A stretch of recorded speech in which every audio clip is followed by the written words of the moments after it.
ఏదైతే వైనాట్ 175 ఉన్న పార్టీకి ఒక రకంగా చెప్పాలంటే రాజకీయ సమాధి లాంటిది. కేవలం 11 సీట్లకి. నేను నిన్నే చెప్పాను మీకు, 11 సీట్లలో కూడా అవి టెక్నికల్గా వాళ్ళు 11 గెలిచారు తప్ప యాక్చువల్గా అయితే కొన్ని మా మిస్టేక్స్ వల్ల ఆ 11లో చాలా గెలిచారు వాళ్ళు. లేకపోతే 1-2 సీట్లకి పరిమితమైపోయేది పార్టీ. అంటే 151 సీట్లతోటి అధికారంలోకి వచ్చిన ఒక పార్టీ 5 ఏళ్లలో ఎందుకు అటువంటి స్థాయికి దిగజారిందో మనందరం కూడా చూసాం. ముఖ్యమంత్రిగా నువ్వు ఒక ఛాన్స్ కావాలని అడిగి పరిపాలన చేయమని చెప్పి ప్రజల అవకాశం ఇస్తే నువ్వు అది పక్కన పెట్టి ఒక వ్యక్తిగత అజెండాతోటి ఈ రాష్ట్రాన్ని విధ్వంసం వైపు తీసుకెళ్లారు.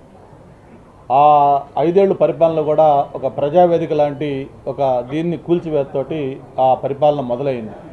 అక్కడి నుంచి చూసాం ఎటువంటి విధ్వంసకరంగా 5 ఏళ్ళ పరిపాలన సాగిందో. అచ్చెన్నాయుడు గారు లాంటి వాళ్ళు, కొల్లు రవీంద్ర గారు లాంటి వాళ్ళు, ఎంతోమంది పార్టీ నాయకులు కార్యకర్తల మీద బోగస్ కేసులు పెట్టి అరెస్టులు చేసి హెరాస్ చేయటం.